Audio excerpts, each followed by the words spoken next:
ഒറ്റ മുളപ്പാലത്തിൽ ഒരു രാത്രി. ഒറ്റപ്പെടുന്നവർക്ക് വലിയൊരു കൂടാരം തന്നെയാണ് രാത്രിയെന്ന് രാമർ അറിയുകയായിരുന്നു. ഇരുട്ട്.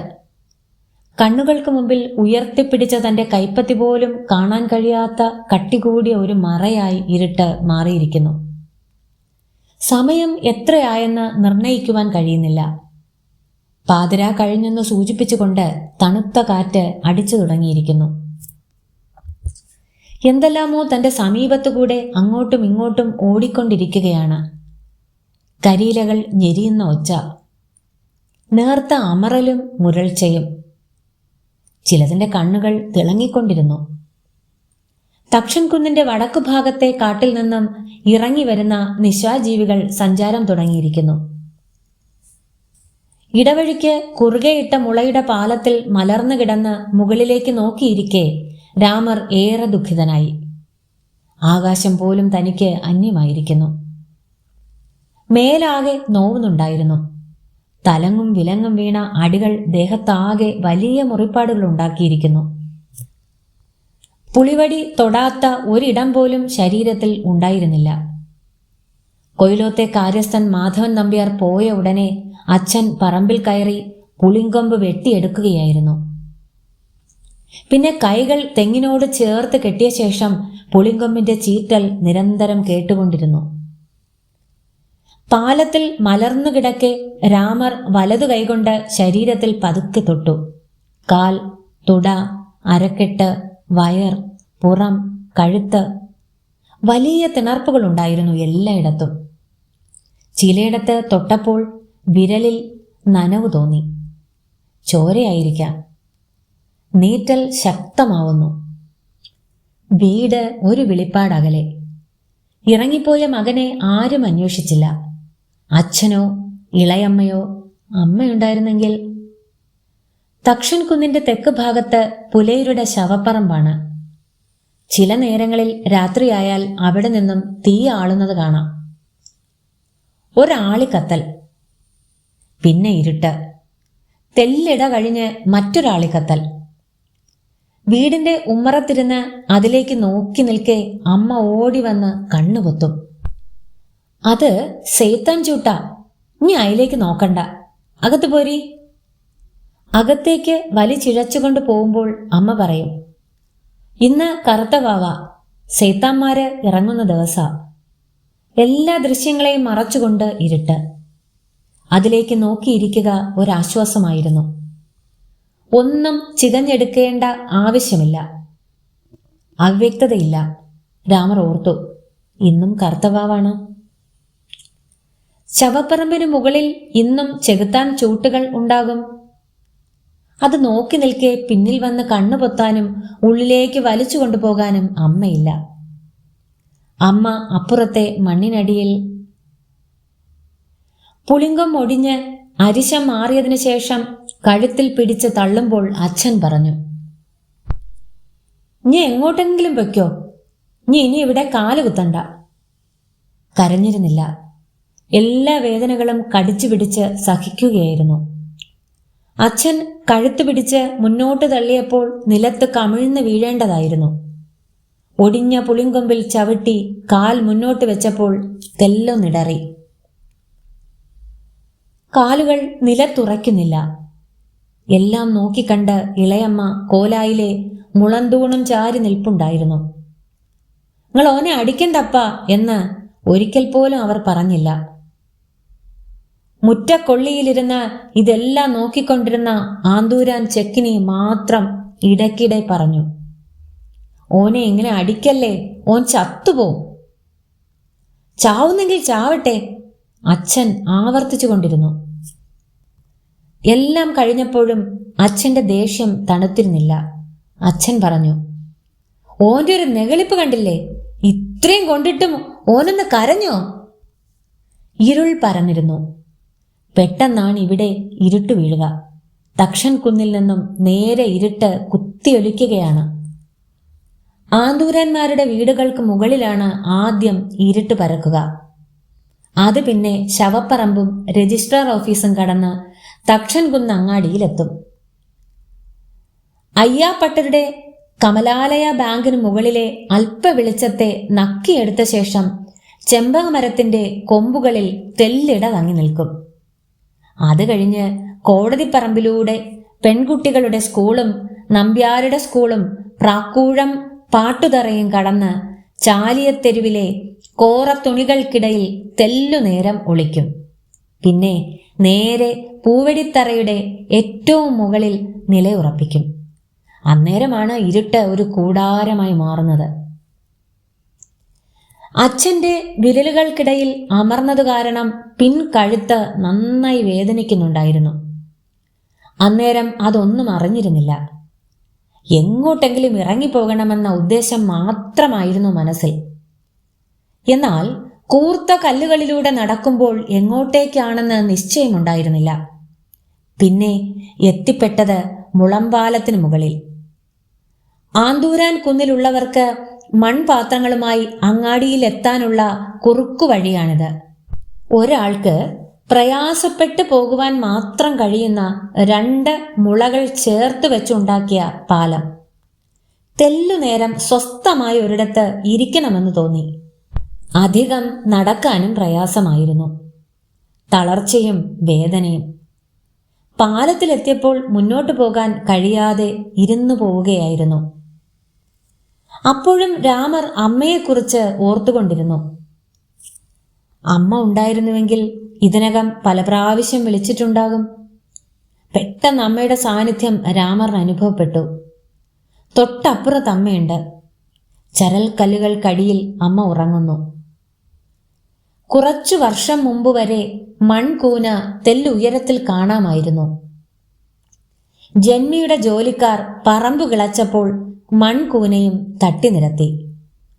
അമ്മയുടെ അവസാനത്തെ അടയാളമായ മൺകൂന തട്ടിനിരത്തപ്പെടുന്നതും അമ്മയുടെ ഗന്ധം പച്ചമണ്ണിന്റെ ഈർപ്പത്തോടൊപ്പം അലിഞ്ഞു ചേരുന്നതും നിസ്സഹായതയോടെ നോക്കി നിൽക്കുവാൻ മാത്രമേ രാമറിന് കഴിഞ്ഞുള്ളൂ. അമ്മയുടെ ഉച്ചത്തിലുള്ള വിളി ഒരിക്കൽ കൂടി കേൾക്കുവാൻ രാമർ കൊതിച്ചു. രാമറേ! പലപ്പോഴും ചൊവ്വവയലിൽ വരെ എത്തുമായിരുന്നു ആ വിളി. പാലത്തിൽ കിടന്ന് രാത്രിയുടെ ആകാശത്തിലേക്ക് നോക്കിക്കൊണ്ടിരിക്കെ രാമർ വെറുതെ വിചാരിച്ചു, വീട്ടിൽ നിന്നും ഒരു വിളി ഉണ്ടാകുമെന്ന്. പക്ഷേ രാത്രിയുടെ നിശ്ചലമായ വിതാനത്തിനു മുകളിൽ എല്ലാ ശബ്ദങ്ങളും മരവിച്ചു കിടന്നു. അല്പം മുമ്പ് വരെ 2 തരം ശബ്ദങ്ങൾ രാത്രിയുടെ മുഴക്കങ്ങളായി കേട്ടുകൊണ്ടിരുന്നു. ആന്തൂരാൻ കുന്നിൽ നിന്നും ചാലിയത്തെരുവിൽ നിന്നും പച്ചമൺകലത്തിൽ കോലുകൊണ്ടടിച്ച് താളപ്പെടുത്തുന്നതും നെയ്ത്തുമഗ്ഗങ്ങൾ അതിവേഗം ഓടിക്കൊണ്ടിരിക്കുമ്പോഴുള്ള പെരുക്കവും രാത്രി വൈകുന്നതുവരെ തക്ഷൻകുന്നിൽ എന്നും കേൾക്കാവുന്നതാണ്. കുഞ്ഞിച്ചന്തുവാണ് പാതിരാത്രി വരെ പച്ചമണ്ണിന്റെ മൃദുലതയുമായി ഇടപെട്ടുകൊണ്ടിരിക്കുന്നത്. പച്ച മൺപാത്രങ്ങളുടെ മിനുസമുള്ള പ്രതലം ഒന്നുകൂടി മയപ്പെടുത്തി കോലുകൊണ്ടടിച്ച് രൂപപ്പെടുത്തുന്നത് വരെയും പിന്നെ ചൂളയിൽ വെക്കുന്നത് വരെയും കുഞ്ഞിച്ചന്തു മൗനിയായിരിക്കും. ചുണ്ടുകളിൽ പ്രാർത്ഥന. പൊട്ടലോ ഉടച്ചിലോ ഇല്ലാതെ വെന്ത് കിട്ടണമെന്നതാണ് പ്രാർത്ഥന. പലരും പകലാണ് മൺകലങ്ങൾ ഉണ്ടാക്കാറുള്ളതെങ്കിലും കുഞ്ഞിച്ചന്തു എന്നും രാത്രിയിലാണ് അത് ചെയ്യുക. രാത്രി മൺകലങ്ങൾ ഉണ്ടാക്കരുതെന്നാണ് പ്രമാണം. എന്നാൽ കുഞ്ഞിച്ചന്തു അത് തെറ്റിക്കും. മദ്യപിച്ചു കഴിഞ്ഞാൽ നേരെ ചക്രത്തിനു മുമ്പിലേക്ക് പോകും. ചക്രത്തിന്റെ മധ്യത്തിൽ മിനുസപ്പെടുത്തിയ കളിമൺ വെച്ച് വിരലുകളുടെ പ്രത്യേക വിന്യാസത്തിലൂടെയാണ് പാത്രങ്ങൾ രൂപം കൊള്ളുന്നത്. എത്ര മദ്യപിച്ചാലും കുഞ്ഞിച്ചന്തുവിന്റെ വിരലുകളുടെ വിന്യാസം പിഴയ്ക്കാറില്ല. ആന്തൂരന്മാർക്ക് കളിമണ്ണ് എടുക്കാൻ വേണ്ടി ചൊവ്വവയലിൽ പ്രത്യേക സ്ഥലം ദേവസ്വം കൊടുത്തിട്ടുണ്ട്. സമചതുരാകൃതിയിൽ കിടക്കുന്ന കാപ്പിൽ ഇപ്പോൾ ധാരാളം പാതാളക്കുഴികളുണ്ട്. താഴോട്ടിറങ്ങിച്ചെന്നാലേ പശിമയുള്ള കളിമണ്ണ് കിട്ടുകയുള്ളൂ. അതുകൊണ്ട് മണ്ണ് തുരന്ന് വലിയ ഗർത്തങ്ങൾ കാപ്പിൽ രൂപാന്തരപ്പെട്ടിരിക്കുന്നു. എന്നും കാലത്ത് ആന്തൂരാന്മാർ ഗർത്തത്തിലേക്ക് ഇറങ്ങിച്ചെല്ലുന്നു. നല്ല പശിമയുള്ള വലിയ മൺകെട്ടുകളുമായി ഉച്ചയോടെ വീടുകളിലേക്ക് മടങ്ങുന്നു. കുഞ്ഞിച്ചന്തു മൺകലത്തിൽ അടിക്കുന്ന ശബ്ദം കേൾക്കാതെയായി. ലഹരിയുടെ കെട്ട് തലയിൽ നിന്ന് വിട്ടിട്ടുണ്ടായിരിക്കാം. ഏതോ മൺപാത്രവും കെട്ടിപ്പിടിച്ചായിരിക്കും പിന്നെ അയാൾ ഉറങ്ങുക. കേളുവാണ് രാത്രികാലങ്ങളിൽ നെയ്യാറുള്ളത്. രാത്രിയിൽ ചാലിയത്തെരു പൊതുവെ നിശബ്ദമായിരിക്കും. നൂലിഴകൾ പൊട്ടിയാൽ മണ്ണെണ്ണ വിളക്കിന്റെ വെളിച്ചത്തിൽ അത് കണ്ടെത്താൻ പ്രയാസമാണ്. അതുകൊണ്ട് തന്നെ മഗ്ഗങ്ങൾ എലിക്കുഞ്ഞിനെ പോലെ എവിടെയെങ്കിലും പതുങ്ങിയിരിക്കും. കഞ്ഞിപ്പശയുടെയും പുതുനൂലിന്റെയും ഗന്ധം പുരണ്ട ചാലിയത്തെരു പകലുകളിൽ മാത്രമാണ് പലതരം താളങ്ങളുടെ ഒരു മിശ്രിതമായി മാറുന്നത്. ഉറക്കമില്ലാത്ത കേളു നെയ്ത് ഉറക്കത്തിലേക്ക് പോകുന്നു. കാലിന്റെയും കൈകളുടെയും ദ്രുതചലനവും മനസ്സിന്റെ ഏകാഗ്രതയും കൂടിച്ചേരുമ്പോൾ ഉറക്കം എങ്ങനെയോ കേളുവിൽ തിരിച്ചെത്തുകയായിരുന്നു. പിന്നെ നെയ്താൽ മാത്രമേ ഉറക്കം വരൂ എന്നായി. മഗ്ഗം അതിവേഗം ചലിപ്പിച്ച് അച്ചോടി ന്യൂനം വരുത്താതെ നൂലിഴകളെ അടുപ്പിച്ചുകൊണ്ട് പോകുമ്പോഴാണ് മയക്കത്തിലേക്ക് അയാൾ അമരുന്നത്. മേശമഗ്ഗത്തിൽ തല ചായ്ച്ചാണ് കേളു ഉറങ്ങുക. പാതിരാത്രിയോടെ കേളുവിന്റെ ഉറക്കം ആരംഭിക്കുന്നു. ആന്തൂരാൻ കുന്നിൽ നിന്നും ചാലിയത്തെരുവിൽ നിന്നും ശബ്ദങ്ങൾ ഇല്ലാതായതോടെ രാത്രി ഒന്നുകൂടി കനപ്പെട്ടു. രാമറിന് അപ്പോൾ നീറ്റൽ അനുഭവപ്പെടാനും തുടങ്ങി. ഇത്രയും നേരം അതിന്റെ താളത്തിൽ ശ്രദ്ധിച്ചതുകൊണ്ട് വേദന അറിഞ്ഞിരുന്നില്ല. ഈ വേദനയ്ക്കിടയിലും അവന് ആഹ്ലാദം പകരുന്ന ഒന്ന് ലീലത്തമ്പുരാട്ടിയുടെ മുഖമായിരുന്നു. കരഞ്ഞുകൊണ്ട് അവൾ അനന്തൻ മാഷുടെ അടുത്തേക്ക് പോകുന്നത് കണ്ടപ്പോൾ വിചാരിച്ചു, ഓൾക്കിത് വേണം. ഓൾ എത്ര നാളായി എന്നെ കളിയാക്കുന്നു. കറുത്തവനായതും താഴ്ന്ന ജാതിയിൽ ജനിച്ചതും ഒരു കുറ്റമായിട്ടാണ് അവൾ കണ്ടിരുന്നത്. അതുകൊണ്ട് തന്നെ നിരന്തരം ദ്രോഹിച്ചുകൊണ്ടിരുന്നു. ജഡ്കയിൽ നിന്നിറങ്ങി നേരെ ക്ലാസ്സിലേക്ക് അവൾ വരുമ്പോൾ പറയാൻ തുടങ്ങും, കരിങ്കുരങ്ങയെ മാറി നിൽക്ക്, തൊട്ടയിത്തമാക്കാതെ. മറ്റു കുട്ടികൾ അത് കേട്ട് ചിരിക്കുന്നു. അനന്തൻ മാഷ് വരുന്നത് വരെ അവർ ഒന്നിച്ചു പറഞ്ഞുകൊണ്ടിരിക്കും, കരിങ്കുരങ്ങ്, അയിത്തക്കാരൻ കരിങ്കുരങ്ങ്. ലീലത്തമ്പുരാട്ടി മാഷ്ടെ അടുത്തേക്ക് കരഞ്ഞുകൊണ്ട് പോകുന്ന ചിത്രം ഒരിക്കൽ കൂടി സങ്കൽപ്പിച്ചപ്പോൾ പുളിങ്കൊമ്പ് ശരീരത്തിൽ പതിപ്പിച്ച മുറിപ്പാടുകൾക്ക് ഒട്ടും വേദനയില്ലെന്ന് തോന്നി. കണ്ണിന്റെ തൊട്ടു മുകളിൽ ഇരുട്ട്. കൂർപ്പിച്ച് നോക്കിയാൽ പോലും ഇരുളിന്റെ നിബിഡതകൾക്ക് അപ്പുറത്തേക്ക് കടന്നു ചെല്ലാൻ കഴിയുന്നില്ല. ഒറ്റ മുളപ്പാലത്തിൽ അങ്ങനെ കിടക്കുവാനും പ്രയാസമായിരുന്നു. കൈകളും കാലുകളും ആയാസരഹിതമായി പാലത്തിന്റെ ഇരുഭാഗത്തും നീട്ടിവെച്ചാണ് കിടന്നിരുന്നത്. ഒന്നും ഇളക്കുവാൻ പോലും സാധ്യമായിരുന്നില്ല. അത്രമാത്രം തളർന്നു പോയിരുന്നു. അതുകൊണ്ട് തന്നെ അവിടെ തന്നെ അങ്ങനെ കിടക്കാനാണ് രാമർ തീരുമാനിച്ചത്. അന്നേരം അവനെ ഓർക്കാൻ തോന്നിയത് കുഞ്ഞിക്കേളുവിനെ കുറിച്ചായിരുന്നു. മറ്റെല്ലാ കാര്യങ്ങളും കൂടുതൽ ദുഃഖം തരുന്നതോ മനസമാധാനം നഷ്ടപ്പെടുത്തുന്നതോ ആയിരുന്നുവെങ്കിൽ കുഞ്ഞിക്കേളുവിനെ കുറിച്ച് ഓർക്കുമ്പോൾ മാത്രമാണ് ആശ്വാസം തോന്നിയിരുന്നത്. കുഞ്ഞിക്കേളു തുന്നുന്നത് നോക്കി നിൽക്കെ രാമറിന് പലപ്പോഴും തോന്നിയിട്ടുള്ളത് അയാൾ മനസമാധാനമാണ് തുന്നുന്നതെന്നാണ്. 2 തുണികളെ ഒന്നിപ്പിച്ച് ചേർത്തുകൊണ്ട് അയാൾ മറ്റുള്ളവർക്ക് മനസമാധാനം കൊടുക്കുന്നു. എന്നാൽ കുഞ്ഞിക്കേളുവിന്റെ ജീവിതത്തിൽ അത്തരമൊരു മനസമാധാനം അയാൾക്ക് ലഭിച്ചിട്ടില്ലെന്നും രാമറിന് അറിയാമായിരുന്നു. ഇന്ന് നടന്ന കാര്യങ്ങളെല്ലാം കുഞ്ഞിക്കേളുവിനോട് വിസ്തരിച്ചു പറയണം. ചുറ്റും നടക്കുന്ന കാര്യങ്ങളെല്ലാം അയാൾ എങ്ങനെയോ അറിഞ്ഞു വച്ചിരിക്കും. എല്ലാറ്റിനെയും കുറിച്ചും അയാൾക്ക് ഒരഭിപ്രായമുണ്ടാകും. ചിലപ്പോൾ പരിഹാരമാർഗവും. അയ്യാപ്പട്ടരുടെ കമലാലയ ബാങ്കിന് തൊട്ടടുത്തുള്ള ചെറിയ ഒരു മുറിയിലാണ് കുഞ്ഞിക്കേളുവിന്റെ തുന്നൽക്കട. തുന്നുന്നതിനിടയിലും അയാളുടെ ശ്രദ്ധ നിരത്തിലൂടെ പോകുന്നവരിലും നിരത്തിനപ്പുറത്തുള്ള കോടതി വരാന്തയിൽ നിൽക്കുന്നവരിലുമാണ്. തക്ഷൻ കുന്നിൽ ആദ്യം തുറക്കാറുള്ളത് മാതാമ്മയുടെ ഹോട്ടലാണ്. ഓലമേഞ്ഞ മേൽക്കൂരയിലൂടെ പുക വരാൻ തുടങ്ങിയാൽ കുഞ്ഞിക്കേളുവും കടയിലെത്തും. തുന്നൽ മെഷീൻ നന്നായി തുടച്ച് പിന്നെ എണ്ണ കൊടുത്ത് സൂചിയിൽ നൂല് കോർക്കാതെ തുന്നൽ മെഷീൻ പല പ്രാവശ്യം വെറുതെ അടിച്ചു നോക്കി തെല്ലിട അയാൾ പുറത്തേക്ക് ശ്രദ്ധിച്ചിരിക്കും.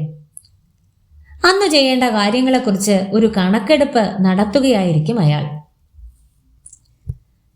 ചക്കക്കുറുപ്പിന്റെ അച്ഛന് രോഗം ജാസ്തിയാണ്. അയാളെ കാണിക്കാൻ വൈദ്യരെ കൂട്ടിക്കൊണ്ടുവരണം. കുങ്കി അമ്മയുടെ പുര മേഞ്ഞിട്ട് 2 കൊല്ലമായി. എല്ലായിടത്തും ചോർച്ചയാണ്. ഇക്കൊല്ലമെങ്കിലും മേയണം. അതിന് ഓല സംഘടിപ്പിക്കണം. കാലുകൾ പെറ്റലിൽ ചവിട്ടി തുന്നൽ മെഷീന്റെ ചക്രം കറങ്ങിക്കൊണ്ടിരിക്കുമ്പോൾ ചില നേരങ്ങളിൽ കുഞ്ഞിക്കേളുവിന്റെ മുഖത്തെ ഞരമ്പുകൾ വരിഞ്ഞു മുറുകും. എന്തിനോടെങ്കിലും ദേഷ്യം തോന്നുമ്പോഴാണ് ഞരമ്പുകൾ ഇങ്ങനെ വലിഞ്ഞു മുറുകാറുള്ളത്. ജന്മിമാരെക്കുറിച്ച് പറയുമ്പോഴാണ് മുഖത്തെ ഞരമ്പുകൾക്ക് ഈ രീതിയിലുള്ള മാറ്റമുണ്ടാകുന്നതെന്നും രാമർ ശ്രദ്ധിച്ചിട്ടുണ്ട്. അവസാനിപ്പിക്കണം എല്ലാറ്റിനെയും എന്നയാൾ കൂടെ പറഞ്ഞുകൊണ്ടിരിക്കും. കുഞ്ഞിക്കേളുവിന്റെ അച്ഛനെയും കുടുംബത്തെയും ജന്മി ഒരു നാൾ ഇറക്കി വിടുകയായിരുന്നു. എന്തിനായിരുന്നു ഇറക്കി വിട്ടത്? പാറക്കെട്ടുകൾ നിറഞ്ഞ സ്ഥലമായിരുന്നു അത്. നന്നായി നയിച്ചാൽ ഒരു മുട്ടുണ്ടാവില്ല എന്ന് പറഞ്ഞാണ് ജന്മി സ്ഥലം കുഞ്ഞിക്കേളുവിന്റെ അച്ഛന് മുമ്പ് ചാർത്തിക്കൊടുത്തത്. നന്നായി പണിയെടുത്തു. തെങ്ങും പ്ലാവും മാവും വാഴയും നിറഞ്ഞ നല്ലൊരു പറമ്പാക്കി അത് മാറ്റിയെടുത്തു. അതിലൊരു വീടും പണിതു. മക്കളെ ചേർത്ത് നിർത്തി കുഞ്ഞിക്കേളുവിന്റെ അച്ഛൻ പറയുമായിരുന്നു, മണ്ണിനോട് കൂറു കാണിച്ചാൽ മണ്ണ് ചതിക്കില്ല. പണിയെടുത്ത് കൃഷിസ്ഥലം വലുതായി വരുന്നത് കുഞ്ഞിക്കേളു സ്വപ്നം കാണുമായിരുന്നു. എന്നാൽ സ്വപ്നം പെട്ടെന്ന് മുറിയുകയും ആ കുടുംബം പെരുവഴിയിലേക്ക് പുറന്തള്ളപ്പെടുകയും ചെയ്തു. മറ്റൊരു ദേശത്തു നിന്നും വന്ന ഒരാൾക്ക് ജന്മി സ്ഥലം മേൽച്ചാർത്തി കൊടുക്കുകയായിരുന്നു. കുടിയിറക്കപ്പെട്ടവന്റെ ദുഃഖം കുഞ്ഞിക്കേളു അന്നാണ് ആദ്യമായി അറിഞ്ഞത്. പിറ്റേ ദിവസം രജിസ്റ്റർ ഓഫീസിനോട് ചേർന്നുള്ള മാവിൽ അച്ഛന്റെ ജഡം ആടുന്നതാണ് കുഞ്ഞിക്കേളു കണ്ടത്.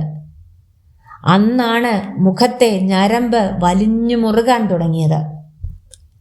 പിന്നീട് അയാൾ സംസാരിക്കുമ്പോഴൊക്കെ അവസാനിപ്പിക്കണം എല്ലാറ്റിനെയും എന്നുള്ള മൂർച്ചയുള്ള സ്വരം വാക്കുകളിൽ കടന്നു വരാനും തുടങ്ങി.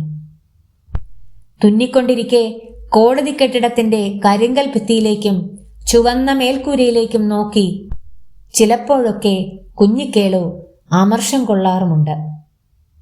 അന്നേരമെല്ലാം വാഴുന്നോരും ജന്മിമാരും ചെയ്യുന്ന ദ്രോഹങ്ങൾ അയാൾ പറഞ്ഞുകൊണ്ടിരിക്കും. പുതിയ കുപ്പായമിട്ട ഒരാൾ ഇടവഴിയിലൂടെ പോകുന്നു.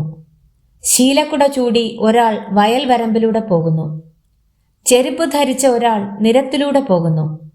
ഇതൊന്നും വാഴുന്നോർക്കോ ജന്മിമാർക്കോ സഹിക്കില്ല. കുപ്പായം അഴിപ്പിച്ച് തുണ്ടം തുണ്ടമായി കീറുകയോ ചാണകത്തിൽ മുക്കി തലയിൽ കെട്ടിക്കുകയോ ചെയ്യും. കുടയുടെ കമ്പികൾ ഒടിച്ച് മടക്കി തോട്ടിലെറിയും. ചെരുപ്പഴിപ്പിച്ച് മുഖത്തടിക്കുകയോ ചെരുപ്പ് ധരിച്ച കാലുകൾ അടിച്ചൊടിക്കുകയോ ചെയ്യും. എന്നിട്ടും ധൈര്യമുള്ള ചിലർ ഇതെല്ലാം ധിക്കരിച്ചുകൊണ്ടിരുന്നു. അവരെ ജാതിയിൽ നിന്നും പുറത്താക്കി ഒറ്റപ്പെടുത്താനാണ് വാഴുന്നോർ ശ്രമിച്ചത്. ജാതിക്ക് പുറത്തായാല് വെള്ളം കിട്ടാതെ മരിക്കുമെന്നല്ലേ ഓര് വിചാരിച്ചത്? എന്നിട്ട് ആരെങ്കിലും മരിച്ചോ? അതാണ് അതിന്റെ സത്യം. തുന്നൽ മെഷീന്റെ വേഗത കൂട്ടിക്കൊണ്ട് കുഞ്ഞിക്കേളു ചോദിച്ചു. അന്നേരം അയാളുടെ കാലുകളും കൈകളും കണ്ണുകളും ഒരേപോലെ ചലിച്ചുകൊണ്ടിരിക്കുന്നത് കാണാമായിരുന്നു. പിന്നീട് ഒരു കഥ പറയുകയായിരുന്നു കുഞ്ഞിക്കേളു. ജാതിന്ന് പുറത്തായ 3 ആളുകളും കൂടി കരയുന്ന ചെരുപ്പ് ഇട്ടുകൊണ്ട് രജിസ്ട്രാപ്പീസിന്റെ അടുത്തുനിന്ന് തുടങ്ങി നമ്പ്യാരുടെ സ്കോളിന്റെ അടുത്ത് വരെ തക്ഷൻ കുന്നങ്ങാടിയിലൂടെ നടന്നു. ഓരെ പിന്നാലെ ഞാനും കൂടിയിരുന്നു. ആ 3 ആൺകുട്ടികളുടെ പേരെന്താണെന്നറിയോ?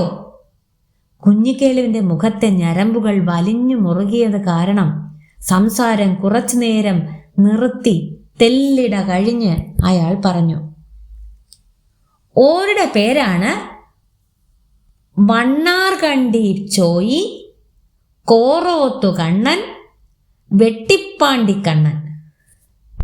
ചെരുപ്പിന്റെ ഒച്ച അങ്ങ് വാഴുന്നോരുടെ കോലോത്ത് ചെവിയോട് ചെവി പറഞ്ഞ് കേട്ടിട്ടുണ്ടാവും. എന്നിട്ട് എന്തുണ്ടായി? ഒന്നും ഉണ്ടായില്ല. അങ്ങനെയാ ആൺകുട്ടികൾ വിചാരിച്ചാല്. ആൺകുട്ടികളായാലും മീശ വയ്ക്കും. മീശ വയ്ക്കാത്തവരെ ആൺകുട്ടിയായി കണക്ക് കൂട്ടോ? എന്നാല് ആണുങ്ങൾക്ക് മീശ വെച്ച് നടക്കാനും വാഴുന്നവരുടെ ആൾക്കാരെ സമ്മതിച്ചിരുന്നില്ല. കുഞ്ഞിക്കേളു പെട്ടെന്ന് തുന്നൽ മെഷീന്റെ മുമ്പിൽ നിന്നും എഴുന്നേറ്റു. തുന്നൽ നിർത്തിയതോടെ അവിടെ നിശബ്ദത പരന്നു. ശ്രദ്ധിച്ച് ചെവിയോർത്താൽ കോടതിയിൽ നടക്കുന്ന വാദങ്ങൾ കേൾക്കാം. അതൊന്നും തന്നെ മനസ്സിലാവില്ല. മനസ്സിലാവാത്ത ഏതോ ഭാഷയിൽ അവിടെ ഏറ്റുമുട്ടിക്കൊണ്ടിരിക്കുന്നു. മീശ വെച്ചത് കാരണം ചെറുപ്പക്കാരെ ശിക്ഷിച്ച വാഴുന്നവരുടെ നടപടിയിൽ പ്രതിഷേധിച്ച് പകുതി മീശ വെച്ച് നടന്ന് ഒരാൾ വാഴുന്നവരെ പറ്റിച്ചു. ആ സംഭവം കുഞ്ഞിക്കേളു തമാശയോടെ അവതരിപ്പിച്ചു. മീശയുടെ പകുതി വലതു കൈകൊണ്ട് മറച്ചു വെച്ച് കുഞ്ഞിക്കേളു തെല്ലിട നടന്നു.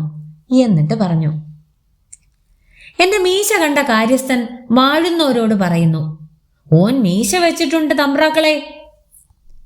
വാഴുന്നവരുടെ അടുത്തെത്തിയാൽ മീശ കൈകൊണ്ട് മറച്ച് മീശ ഇല്ലാത്ത ഭാഗം കാണിക്കുന്നു. അന്നേരം വാഴുന്നോർ കാര്യസ്ഥനെ നോക്കി ദേഷ്യപ്പെടുന്നു. ഏഭ്യൻ, ഇവൻ മീശ വെച്ചിട്ടില്ലല്ലോ.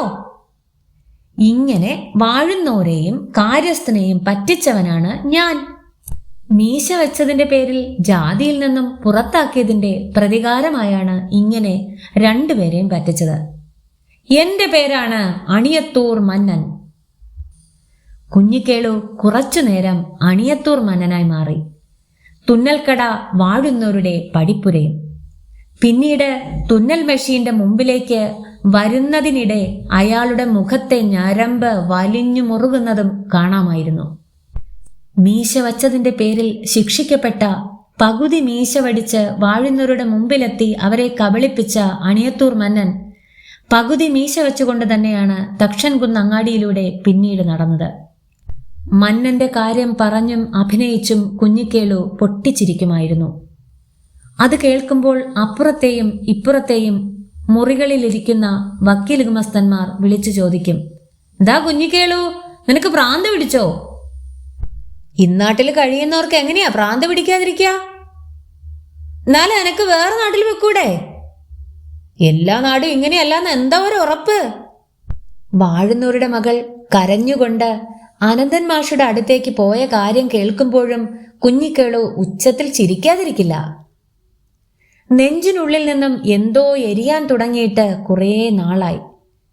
ലീലത്തമ്പുരാട്ടിയോടുള്ള പകയാണതെന്ന് പിന്നീടാണ് തിരിച്ചറിഞ്ഞത്. സ്കൂളിൽ വന്ന കാലം തൊട്ട് അവൾ പതിവായി വിളിക്കുന്നു, കരിങ്കുരങ്ങേ.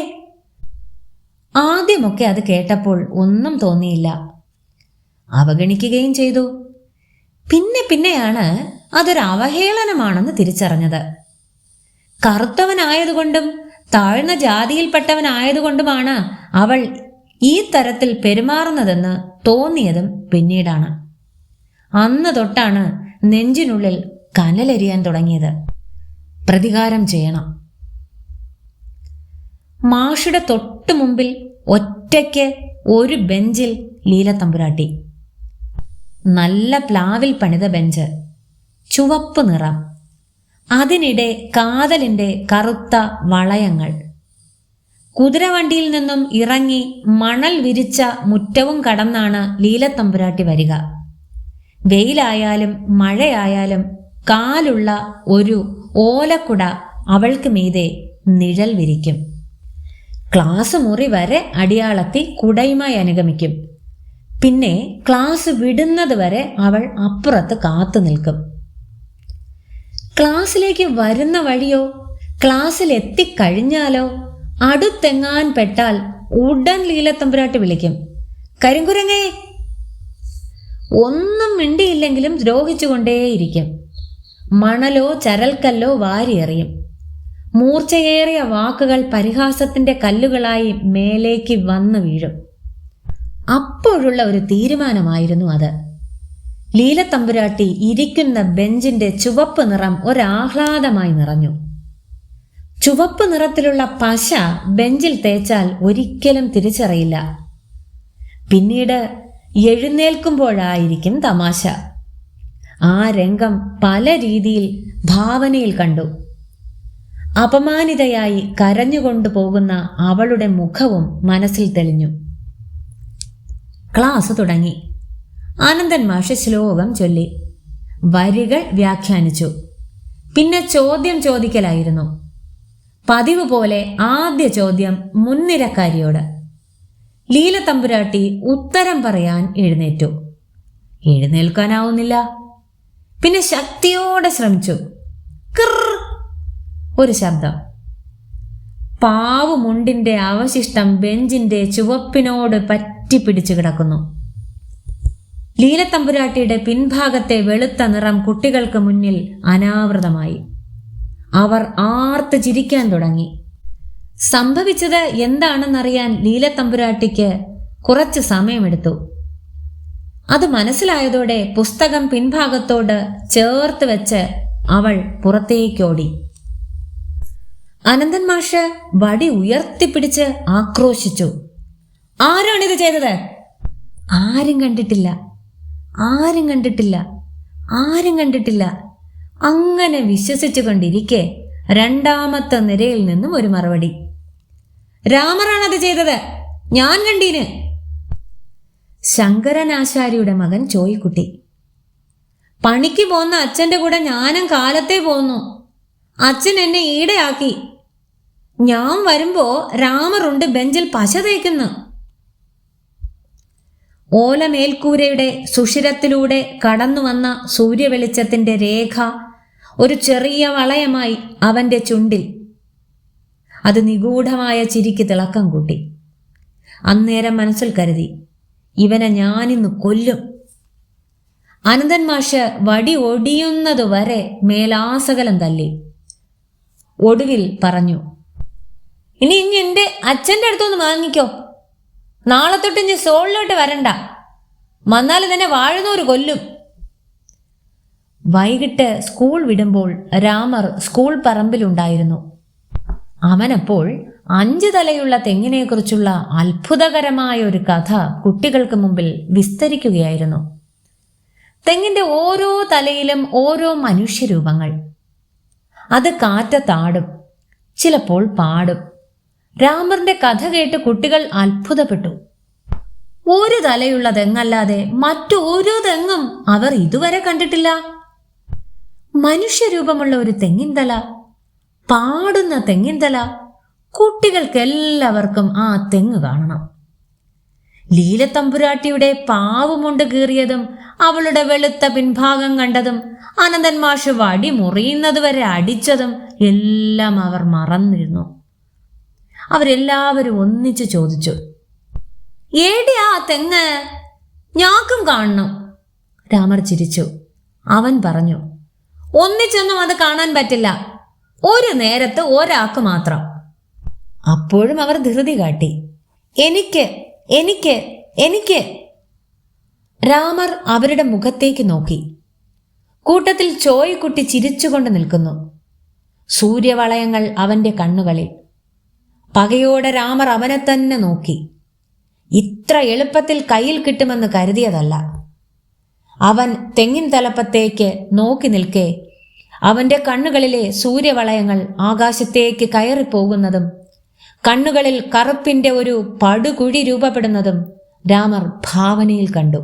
അവൻ പറഞ്ഞു, ഇന്ന് ചൊവ്വാഴ്ച. ഇന്ന് ചോയ്ക്കുട്ടിക്കാണ് കാണാൻ ഭാഗ്യം. ഓൻ എൻ്റെ കൂടെ പോരട്ടെ.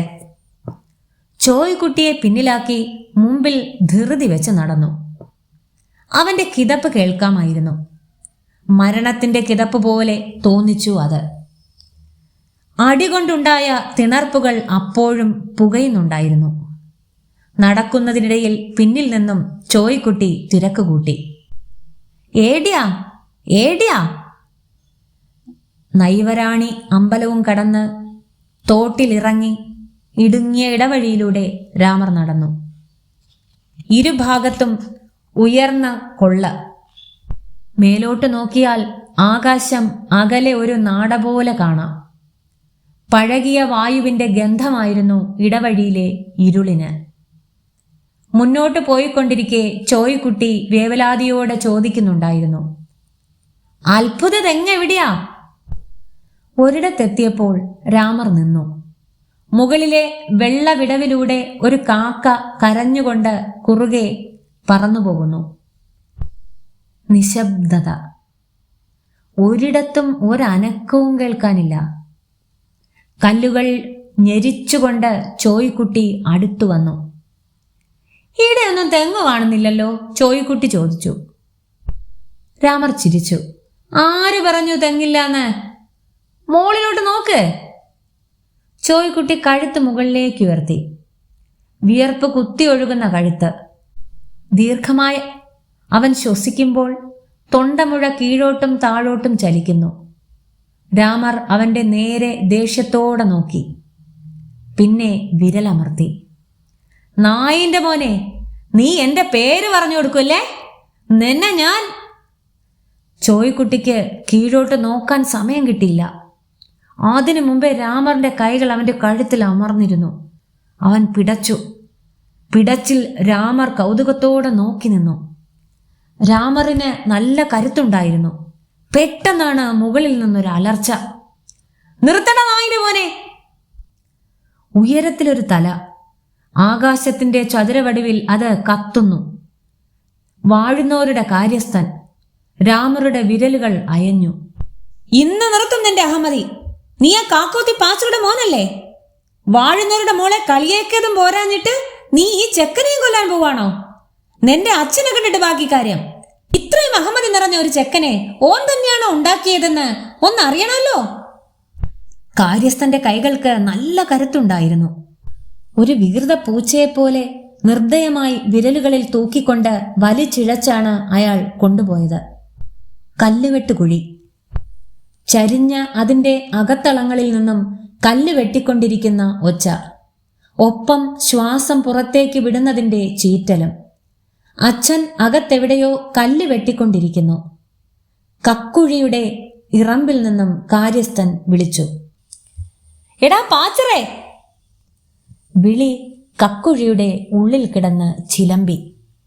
അതിൻ്റെ ആവർത്തനങ്ങളുണ്ടായി. അതിനൊടുവിൽ കക്കുഴിയിലെ നേർത്ത പടവുകൾ കയറി ഒരു രൂപം മുകളിലേക്ക് വന്നു. അച്ഛൻ.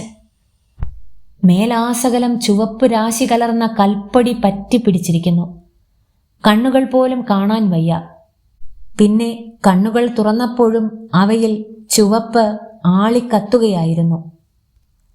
അച്ഛനെ കുറ്റപ്പെടുത്താൻ തോന്നുന്നില്ല.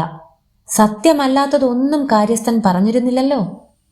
കണ്ണിന്റെ തൊട്ടു മുമ്പിൽ പടർന്ന ആകാശത്തിന്റെ കറുപ്പ് പോലെ തന്റെ ഭാവിയും ഇരുളടഞ്ഞതായി രാമറിന് തോന്നി.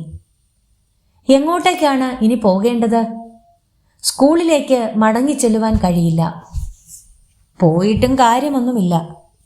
ഇത്രയും വർഷം കുത്തിയിരുന്നിട്ടും ഒന്നും പഠിച്ചിട്ടില്ലെന്ന് രാമറിന് അറിയാമായിരുന്നു. അതുകൊണ്ട് ഇനി അങ്ങോട്ടേക്കില്ലെന്ന് രാമർ തീരുമാനമെടുത്തു. അക്ഷരങ്ങളൊന്നും പഠിക്കാതെ തൻ്റെ അക്ഷരലോകം അവസാനിച്ചിരിക്കുന്നു. അതിലും ദുഃഖം തോന്നിയില്ല. ലീലത്തമ്പുരാട്ടിയുടെ അപമാനം ഇനി സഹിക്കേണ്ടി വരില്ലല്ലോ. വീട്ടിലേക്കും ഇനി മടങ്ങി ചെല്ലില്ല. സ്വന്തം കാലിൽ നിന്നതിന് ശേഷമേ ഇനി വീട്ടിലേക്കുള്ള മടക്കമുള്ളൂ. ഇരുളിലേക്ക് തന്നെ തുറിച്ചു നോക്കിക്കൊണ്ട് രാമർ അങ്ങനെ ഒരു തീരുമാനമെടുക്കുകയായിരുന്നു. തണുപ്പ് കഠിനമായി വരുന്നു.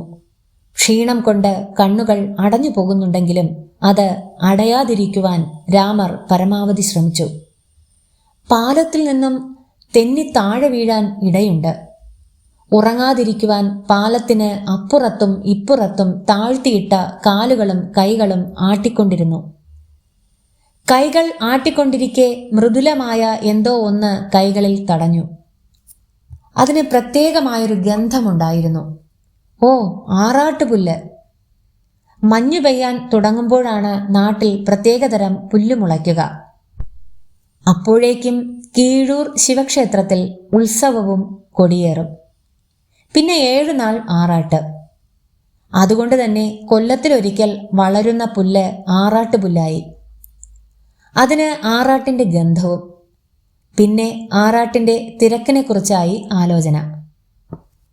പലതരം കാണാത്ത കാഴ്ചകൾ കാണിച്ചുകൊണ്ട് ആറാട്ടിൻ്റെ അനേകം വാതിലുകൾ ഒന്നിച്ചു തുറക്കുന്നത് വിസ്മയകരമായ ഒരു കാഴ്ചയായിരുന്നു. നാടിൻ്റെ മുഖഛായ തന്നെ മാറിപ്പോകുന്നു. അതിൻ്റെ വിവിധ തരം ഗന്ധങ്ങളെക്കുറിച്ചും നിറങ്ങളെക്കുറിച്ചും ഓർത്തുകിടക്കെ പെട്ടെന്ന് കിഴക്കെവിടെയോ നിന്നും ഒരൊച്ച കേട്ടു. ഭാരത് മാതാ കീ ജയ്. അത് പയ്യോളി ചീർപ്പിനടുത്ത് നിന്നാണെന്ന് രാമർ അനുമാനിച്ചു. വളരെ ഉച്ചത്തിൽ ആരോ വിളിച്ചു പറയുകയാണ് അത്. തെല്ലിട കഴിഞ്ഞ് പടിഞ്ഞാറ് ഭാഗത്തു നിന്നും കേട്ടു, വെള്ളപ്പരിശകൾ നാടുവിടുക. പ്രാക്കൂഴം പാട്ടുതറ എന്ന് വിളിക്കുന്ന ചെട്ടിത്തറയുടെ ഭാഗത്തു നിന്നാണത്. രാമറിന് അതൊരു അത്ഭുതകരമായ അറിവായിരുന്നു. തണുത്ത പാതിരാത്രിയിൽ ആരാണിങ്ങനെ വിളിച്ചു നടക്കുന്നത്? അത്ഭുതത്തോടെ അങ്ങനെ ആലോചിച്ചു കിടക്കെ വീണ്ടും കേട്ടു, ജന്മിത്തം നശിക്കട്ടെ. ഇപ്പോഴത് തുറശ്ശേരി കടവിനടുത്തു നിന്നാണ്. അസമയത്ത് ആർക്കോ കേൾക്കാൻ വേണ്ടി ഒരാൾ വിളിച്ചു പറഞ്ഞു നടക്കുന്നു. ഇത് അത്ഭുതകരം തന്നെ. അപ്പോൾ ശരീരത്തിൽ തലങ്ങും വിലങ്ങും വീർത്തു നിൽക്കുന്ന തിണർപ്പുകളിൽ നിന്നും മുറിപ്പാടുകളിൽ നിന്നും ഉയർന്നിരുന്ന പുകച്ചിലിന് തെല്ലൊരു ശമനമുണ്ടായതായി രാമറിന് തോന്നി.